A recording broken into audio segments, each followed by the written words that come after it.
Assalamualaikum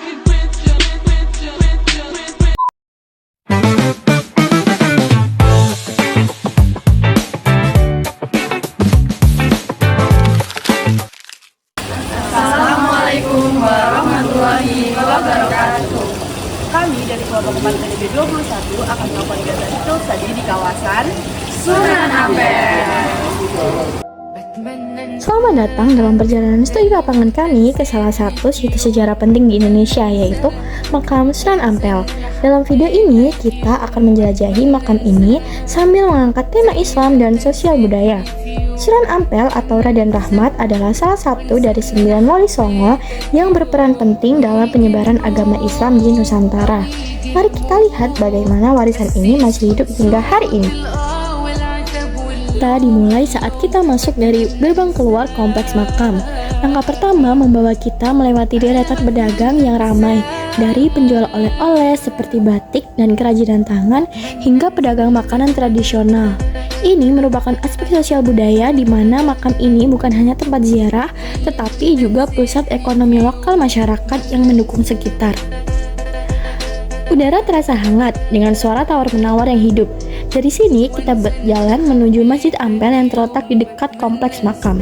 Masjid ini didirikan oleh Sunan Ampel sendiri pada abad ke-15. Ini adalah masjid tertua di Surabaya dan salah satu yang paling bersejarah di Indonesia.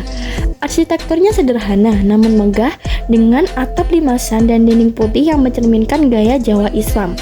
Di dalamnya kita melihat mihrab tua yang masih digunakan untuk beribadah, serta ruang untuk pengajian dan kegiatan keagamaan.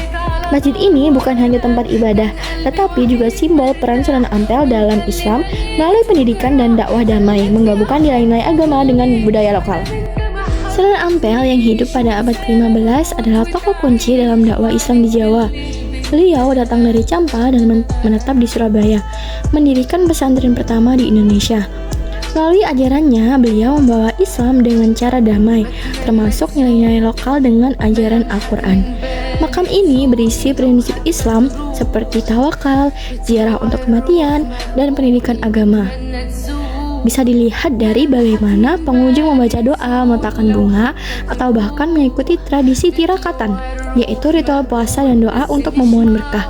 Ini menunjukkan bagaimana Islam bukan sekedar ritual, tapi juga panduan hidup yang mendorong toleransi dan persaudaraan.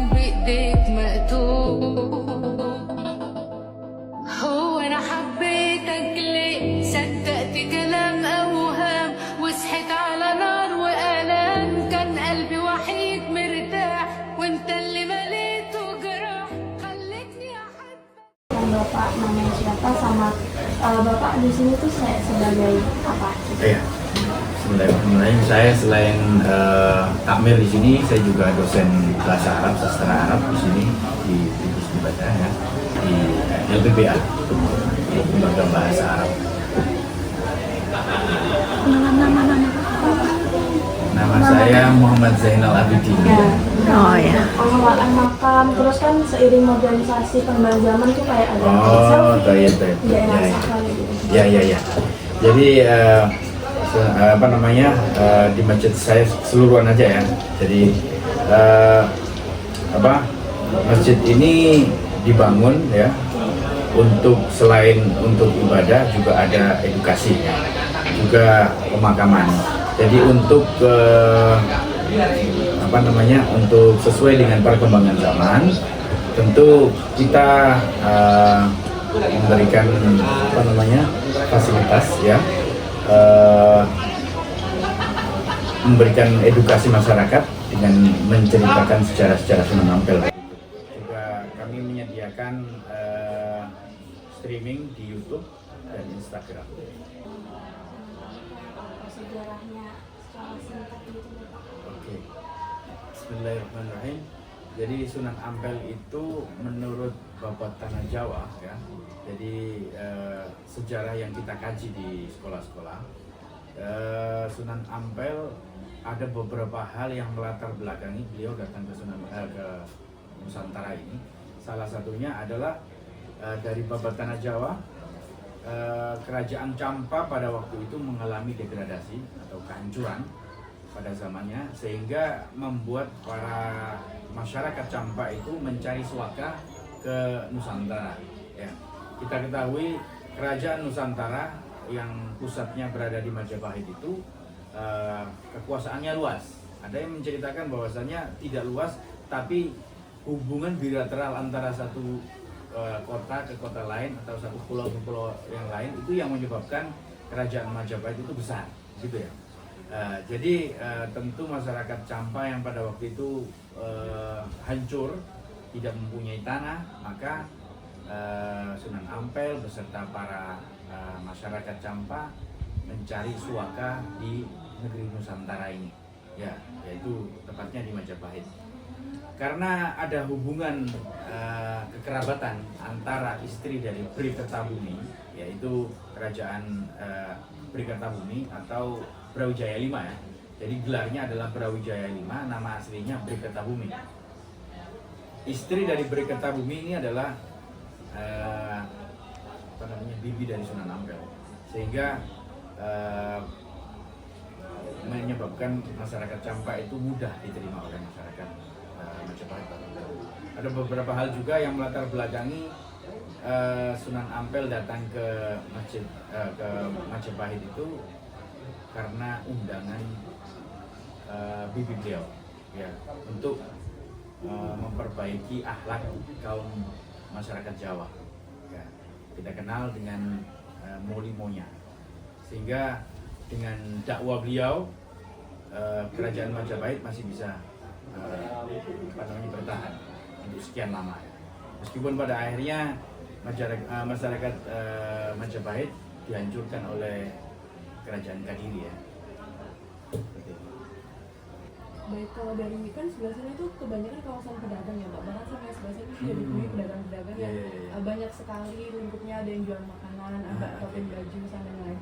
Itu tuh awal mula mereka bisa berjualan di sini, apakah karena memang warga sekitar sini atau karena mereka menemukan kalau kawasan ini bisa dijadikan tempat berjualan, jadi mereka pendatangan begitu atau bagaimana? Kalau menurut sejarahnya dahulu memang masjid ini dibangun hanya sebuah masjid, ya. Kemudian tempat pengajian dan membangun sistem sosial dan sistem negara, begitu ya. Kemudian dengan seiring waktu banyaklah orang datang ke kemari, ke Sunan Ampel ini untuk tinggal di wilayah kawasan Sunan Ampel, sehingga melihat ekonomi yang semakin banyak masyarakat datang ke Sunan Ampel, maka dia membuat satu lahan ekonomi, ya, di wilayah Ampel ini. Gitu.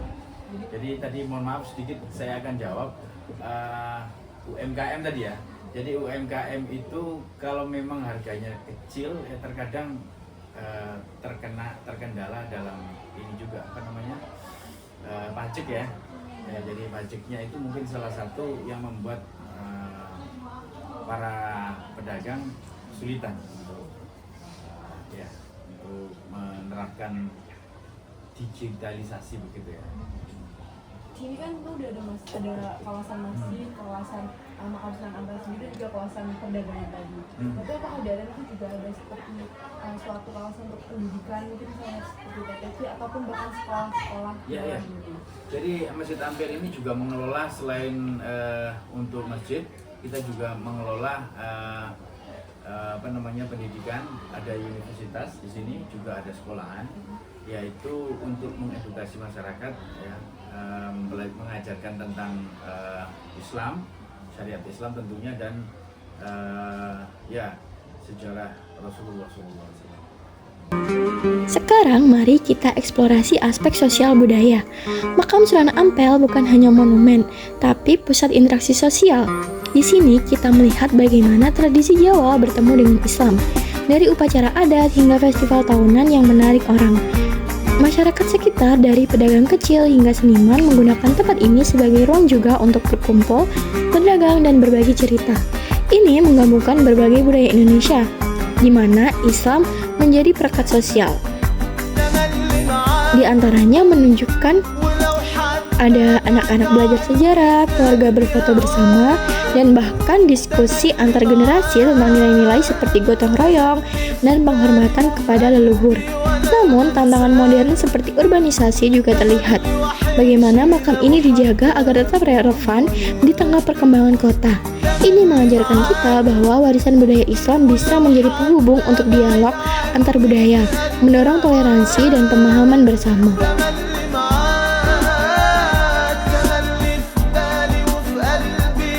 Sebagai penutup, studi lapangan ini mengingatkan kita bahwa makam Sunan Ampel adalah lebih dari sekedar tempat. Ia adalah simbol perjalanan panjang Islam dan budaya di Indonesia. Melalui kunjungan ini, kita belajar menghargai akar sejarah kita sambil menghadapi masa depan dengan semangat persatuan.